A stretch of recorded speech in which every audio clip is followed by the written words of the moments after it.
We all have a favourite game in a franchise, and for many it's often our first venture into it. When a series grabs us for the first time and doesn't let go, we know we've come across something we'll love into the future. That was me with Tales of Symphonia. I adored its world, its characters, the developing story, the combat, and just how much was packed into it. It started my love of the Tales series, but it's fair to say nothing has quite matched that unbridled joy since. Not Vesperia, Zestiria, and certainly not even Symphonia Dawn of the New World. They've been good games, but never challenging for that top spot since Symphonia walked into my life over 15 years ago. But then Tales of Arise came along and, well, Symphonia should be worried. Very worried indeed.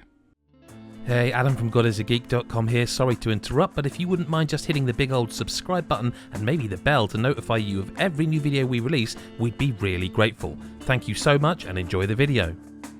Our journey takes place on the planet Dana, whose natives, known as Danans, have been oppressed by the technologically advanced Renans for over 3 centuries. The world is split up into 5 realms, each run by a cruel lord who oversees the slavery of the Danans for their own purposes. Calaglia is one of those realms and is where our first protagonist resides. He's dubbed Iron Mask on account of the very specific headgear attached to him. He suffers from the JRPG tradition of amnesia, blinding him to what happened in his youth. Before long his path crosses with Shion, a feisty, blunt Renan who seems keen to upset the current order of things. Iron Mask, being the usual optimistic hero, joins her on a quest to try and overthrow the oppressive Renan rule.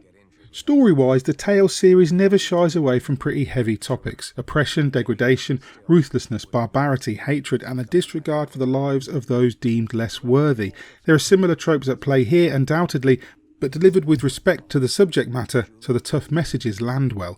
And there's plenty of variety to discover too as the narrative weaves through. Yes, there are 5 realms to essentially save, but the storylines that work you towards that end are all different, with plenty of twists and turns along the way. The characters are always pivotal to the success of a Tales title, and those in Tales of Arise feel like a breath of fresh air. Yes, Iron Mask, whose real name is revealed early on, is your traditional plucky, optimistic lead swordsman, and there's a mage and a character who likes to punch things and ask questions later. But Shion is your main healer, who at the same time wields a gun and is more than capable in the offensive, which is a refreshing surprise. No hammers, axes or bows are on display here. In fact, the other characters have a big shield and a big stick, mixing things up from the usual battle party. Their interactions are also very interesting. Your group, which increases to 6 as the story progresses, often has fault lines throughout. Shion's blunt outlook often riles everyone up and is in stark contrast to the unrelenting positivity you normally see. Other characters dislike each other in part due to different beliefs or recent story beats, and it helps keep things interesting.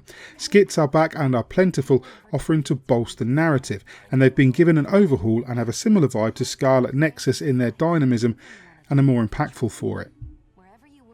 It's ultimately the combat though where a Tales game truly wins or loses. There's so much of it during the long journey that it needs to entertain throughout to truly land.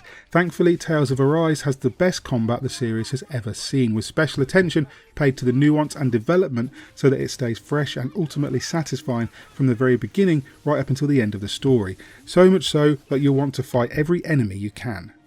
So you'll begin as Iron Mask, mastering a few basic arts and traditional swipes of the sword, and you'll learn how to build combos with both ground and aerial attacks. But just as you get comfortable, before you even get the whiff of stagnation, Tales of Arise introduces more variety. You can choose to control any one of your party, each with their own playstyle should you want to mix it up. You can manage your arts as you unlock more to try new moves and find your preference. Titles for each character can be unlocked, giving you even more arts and boons to purchase to further tailor your experience. But in addition to this, you'll realise the inclusion of the 6 characters and their integration to the combat goes even deeper than that. Despite only controlling one character, you can, after their corresponding gauge is filled up, call on a teammate to attack your targeted enemy for additional damage and to add to your combo. But it's more than that. Each character's attack serves an additional purpose.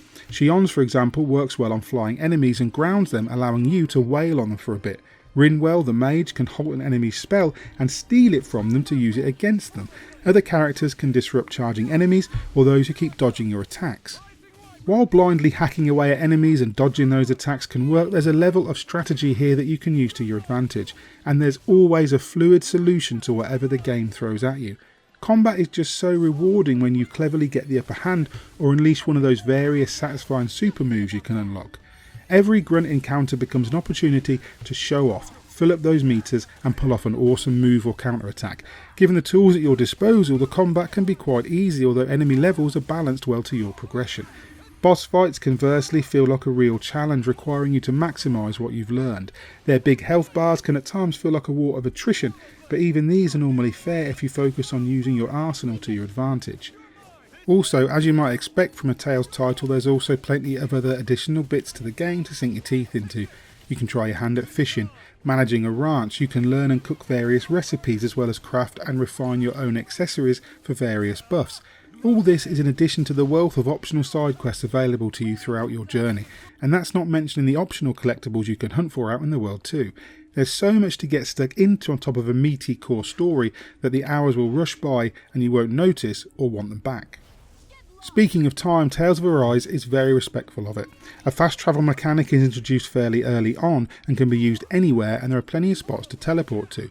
The map is detailed and useful and highlights where available side quests are situated so you don't have to aimlessly hunt around for them. You can also save at any point, which is a nice touch should you be facing a boss or high level enemy, or should you suddenly realise time has flown by and it's suddenly 4 in the morning and you should really go to bed. With the grunt of next gen behind it, Tales of Arise is also able to finally showcase a truly glorious world as you explore the realms of Dana. Fiery volcanic fissures glow amid the arid skyline of Calaglia. Other realms reveal frigid, snow-capped terrain or lush greenery teeming with life against the backdrop of breathtaking rock faces, and on PS5 they look positively alive with a level of detail that previous Tales games could only dream of. The character models, despite maintaining that traditional anime-type style, have a level of polish that makes them fit in perfectly. The voice acting is great too, delivering lines with a believability that almost goes unnoticed as you get engrossed in the story. It's only when you step back and realise you've just witnessed a whole kaleidoscope of emotions and all of them have landed that you applaud what's on offer. It's a minor shame then when some conversations are not voiced and you feel like you're missing out on some genuine immersion. The soundtrack stays true to its JRPG roots but offers a consummate accompaniment to what's on screen, not least the rousing combat theme that perfectly encapsulates your desire to show off and perfect your monster slaying art. What Tales of Arise manages to achieve is that glorious pinnacle, an entry in the franchise that is respectful of its roots and what fans love, but also embraces what makes a quality and enjoyable experience in today's gaming world. It reimagines what a Tales game can be and produces a cohesive whole that will please long-standing fans and turn the heads of those who've yet to venture into the series. And venture they should, because Tales of Arise is one of the best JRPGs in years. It looks and sounds absolutely gorgeous and could very well be the best Tales game ever made, and for that reason I'm going to award it a massive 10 out of 10.